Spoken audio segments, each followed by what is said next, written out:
দেশে প্রথমবারের মতো নতুন আরও এক ধরনের মাদকের সন্ধান পেয়েছে মাদকদ্রব্য নিয়ন্ত্রণ অধিদপ্তর। ভেপ বা ই সিগারেটের মধ্যে এই মাদক সরবরাহ বিক্রি করছিল একটি চক্র। দেখতে পানির মতো, বিভিন্ন ফ্লেভারযুক্ত উচ্চ মাত্রার সিনথেটিক হওয়ায় মাদকটির ভয়াবহতা সম্পর্কে অবহিত করে এ বিষয়ে সচেতন হওয়ার আহ্বান জানায় মাদকদ্রব্য নিয়ন্ত্রণ অধিদপ্তর। সাকিবুর রহমানের রিপোর্টে থাকছে বিস্তারিত।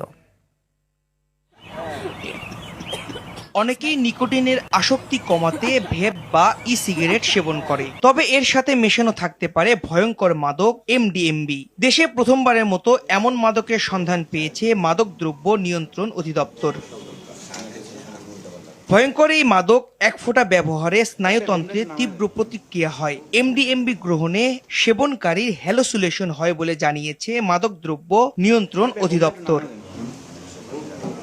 মালয়েশিয়া থেকে আসা এই মাদক ই সিগারেটের সাথে মিশিয়ে বিক্রি করছিল একটি চক্র। মূল হোতাসহ চক্রের 4 সদস্যকে গ্রেফতার করা হয়েছে। শুক্রবার সংবাদ সম্মেলনে এমন তথ্য জানায় মাদকদ্রব্য নিয়ন্ত্রণ অধিদপ্তর। এমডিএমবি পিনাকা নামে যে বিষয়টি বাংলাদেশে ছড়িয়ে পড়ছিল সেটা আমরা উদ্ঘাটন করেছি। আমরা এ পর্যন্ত 4 জন আসামি গ্রেপ্তার করেছি।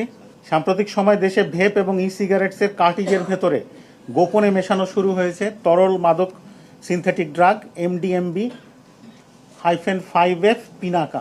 এটার যে কয়েক ফোঁটায় মানুষের স্নায়ুতন্ত্র বিপর্যস্ত করে দিতে সক্ষম। সংবাদ সম্মেলনে আরো জানানো হয়, চক্রটি ফেসবুক ও হোয়াটসঅ্যাপে বিভিন্ন গ্রুপের মাধ্যমে মাদক বিক্রি করত। শয়তানের নিঃশ্বাসের চেয়েও ভয়ঙ্কর এই নতুন মাদক এমডিএমবি। যে ধরনের মাদক, এটা সাধারণত ওই অন্যান্য মাদকগুলো যেভাবে বিক্রি হয় সেভাবে তারা এখনো শুরু করতে পারেনি। আমরা যখনই ট্রেস করেছি যে হ্যাঁ এটা অনলাইনের মাধ্যমে ক্লোজড গ্রুপের কাছে বিক্রয় করা হচ্ছে, আমরা সেখানে হিট করেছি। আমরা আমাদের প্রযুক্তি এবং আমাদের ম্যান পাওয়ারকে ইউজ করে right balance of technology and human resource আমরা এটাকে উদ্ধার করেছি। মাদকদ্রব্য নিয়ন্ত্রণ অধিদপ্তর বলছে, এমডিএমবির ভয়াবহতা বিবেচনায় এটিকে খ থেকে ক শ্রেণীভুক্ত করা হবে, যা আন্তর্জাতিকভাবে নেক্সট জেনারেশন সিনথেটিক ড্রাগ হিসেবে ট্রিট করা হচ্ছে। সাকিবুর রহমান, RTV, ঢাকা।